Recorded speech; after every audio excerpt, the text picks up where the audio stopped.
अस्सलाम वालेकुम दोस्तों, क्या हाल चाल है। उम्मीद करता हूँ कि आप सब खैरियत से होंगे और मैं भी अल्लाह ताला के फजलो करम से खैरियत से हूँ।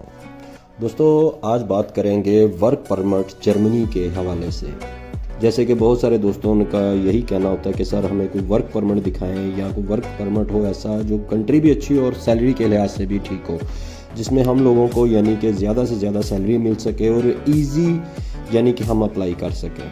दोस्तों, ऐसे दुनिया में बहुत सारी कंट्री हैं, बहुत सारे ऐसी यानी कि जॉब्स एप्लीकेशन है, बहुत सारे वेबसाइट हैं जहाँ पे आप लोग अपनी सीवी यानी कि पुट अप करके या अपनी जॉब रिसर्च करके तो आप लोग उनसे यानी कि वर्क परमिट ले सकते हैं। लेकिन कुछ ऐसी कंट्री हैं जो कि आपको सिर्फ कम पैसों में यानी कि आपका वर्क परमिट अप्रूवल करवा सकती हैं।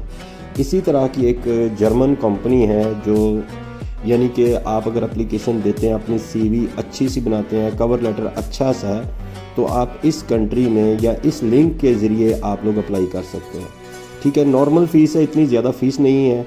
तो आप लोग इसी कंट्री के हवाले से यानी कि आप लोग जैसे भी यानी कि आपका कोई भी स्किल है, फॉर एग्ज़ाम्पल आप कंस्ट्रक्शन का काम जानते हैं, ज़राअत का काम जानते हैं, एग्रीकल्चर का यानी कि हो गया। उसके अलावा कंस्ट्रक्शन में बहुत सारे यानी कि डिपार्ट आ जाते हैं, जैसे कि डेजिग्नेशन के हिसाब से भी होते हैं। उसके लिए आप फैक्ट्री एरिया का काम देख सकते हैं। इसके अलावा आप लोग ड्राइवरिंग कर सकते हैं, सेल्समैन का कर सकते हैं, बाइक राइडिंग का कर सकते हैं। ऐसे बहुत सारे यानी कि जॉब्स अवेलेबल होती हैं। सबसे ज़्यादा जो जॉब्स अवेलेबल होती हैं जर्मन में या यूरोप में ये होती हैं वेयर हाउस की, जिसको हम लोग गोदाम भी बोलते हैं, मैगज़ीन भी बोलते हैं, फैक्ट्री एरिया भी बोलते हैं। क्योंकि यहाँ के जितने भी गोरे लोग हैं वो खुद यानी कि एक फॉर एग्जांपल अगर एक मशीन पे कोई आदमी काम कर रहा है ना, तो वो मशीन पे काम कर रहा है, लेकिन उनको लेबर चाहिए, जैसे कि पैकिंग के लिए, उसको यानी कि सेटिंग करने के लिए, लोडिंग के लिए, अनलोडिंग के लिए। ठीक है, मैन्युफैक्चरिंग अगर कोई चीज़ कर रही है मशीन या कोई चीज़ बना रही है कंपनी, तो उसके लिए बहुत सारे टूल्स होते हैं, बहुत सारे पार्ट्स होते हैं।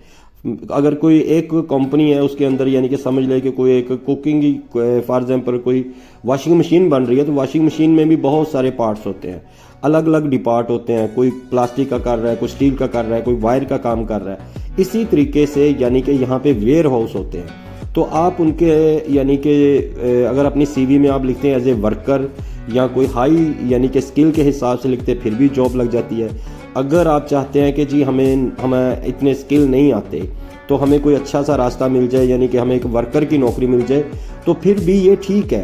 क्योंकि कम से कम अगर आप पर ईयर देखें तो 30 से 31 या 32 हज़ार पर ईयर एक वर्कर कमा रहा है। ठीक है ना, 70,000 80,000 यूरो वो एक मैनेजर एंड डायरेक्टर कमा रहा है, या हाई स्किल ड्राइवर जो है जो बड़ी गाड़ी चलाता है वो कम से कम 35 से 38 हज़ार पर ईयर कमा रहा है। अगर हम इसको पर डे के हिसाब से देखें तो पर डे यानी कि आपको 1 घंटे के 10 यूरो और 50 सेंट के करीब पैसे मिलेंगे। ठीक है ना, ये एक यानी कि रजिस्ट्रेशन ऑनर है। तो उसके अलावा अगर आप देखें कि कुछ दोस्त ऐसे भी हैं जो 12 रुपये 11 रुपये पर आवर के हिसाब से काम कर रहे हैं। ठीक है भाई, तो आप लोग ऐसा करें, सबसे पहले आप एक अच्छी सी अपनी सीवी बनाएं। सीवी बनाने का देखें बहुत सारे लोग आपको बताते हैं ऐसे बना सकते हैं, ऐसे बना सकते हैं, ये हो सकता है, वो हो सकता है। अगर आपने सीवी बनानी है तो आप सबसे पहले आप गूगल पे जाएं, गूगल पे जाके जर्मन सीवी निकाल लें। ठीक है, जर्मन लैंग्वेज में आप सीवी लिखेंगे तो उसकी यानी कि पता चल जाएगा कि जर्मन लैंग्वेज में सीवी को क्या बोलते हैं। आप वो सीवी गूगल से चेक कर लें, उनका कवर लेटर चेक कर लें, उसी हिसाब से यानी कि जो उसकी गुड लुकिंग होगी, जैसे उन्होंने उसको क्रिएट किया होगा, इसी तरीके से आप अपनी एक ओरिजिनल और वो सीवी बनाएं जो स्किल आपको आते हैं। आपका टाइम टेबल लिखना होना चाहिए, आपने कौन कौन से काम जानते हैं वो लिखना होना चाहिए, आपकी एज कितनी है, आपका ब्लड ग्रुप क्या है, आपका ओरिजिनल फ़ोन नंबर क्या है, सिटी कौन सी है, ठीक है ना, डिस्ट्रिक्ट कौन सा है, आप कौन सी कंट्री से हैं, यानी कि पूरी डिटेल लिखनी चाहिए। उसके अलावा आपको एक्सपीरियंस लिखना है कि हाँ जी मैंने इस डिपार्टमेंट में या इस डेजिग्नेशन में मेरा इतना एक्सपीरियंस है। ऑलरेडी जहाँ पे आप काम कर रहे थे उस कंपनी का नाम लिखें, विद डिटेल लिखें, विद पूरी डेट के साथ लिखना है। फिर आप ये कंपनियों में अप्लाई कर सकते हैं। लिंक मैंने डिस्क्रिप्शन में दे दिया है। इसके अलावा अगर कोई भी हमारे व्यूअर नए हैं तो बराए मेहरबानी इस चैनल को लाइक करें, शेयर करें, सब्सक्राइब करें। अगर वीडियो अच्छी लाए तो आप कमेंट्स बॉक्स में बता सकते हैं। इसके अलावा दोस्तों एक छोटी सी और बात है कि अगर आप जर्मन में विजिट वीज़े पे भी आते हैं तो फिर भी आपको काम मिल सकता है। उसका ये तरीकाकार है कि अगर आप विजिट पे आते हैं ना, विजिट बहुत जल्दी लग जाता है। अगर आप विजिट पे आते हैं तो वहाँ से आप मूव होकर किसी और कंट्री भी जा सकते हैं, ठीक है। लेकिन अगर आप वर्क परमिट पे आते हैं तो आपको ये डॉक्यूमेंट नहीं देंगे, आपका सिर्फ ये वीज़ा एक्सटेंशन कर देंगे। अगर साल का वर्क परमिट है तो फिर अगले साल का मिल जाएगा, अगर उसके अलावा 2 साल का है तो फिर एक्सटेंशन हो जाएगा, 2 साल आगे का बढ़ जाएगा। ये ऐसा तरीकाकार है।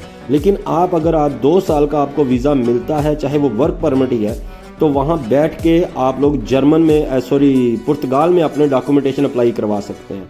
अगर आप खुद भी जाना चाहें तो 1-2 दिन आप यानी कि वेकेशन के हिसाब से छुट्टी लेके आप लोग पुर्तगाल जाएं, अपनी फ़ाइल लॉक करवाएं और फिर आप वापस जर्मन आके काम करते रहें। तो इंशाल्लाह ताला टैक्स आपको देना पड़ेगा पुर्तगाल में, यानी कि 12 महीने का अगर आप टैक्स भी देते हैं और 1 साल काम या 2 साल काम आप जर्मन में कर रहे हैं, जर्मन में काम करके वहाँ रह के आप लोग ऑनलाइन अपना पुर्तगाल में यानी कि टैक्स पे करके तो पुर्तगाल के आप लोग डॉक्यूमेंट भी हासिल कर सकते हैं, PRC भी ले सकते हैं, ठीक है।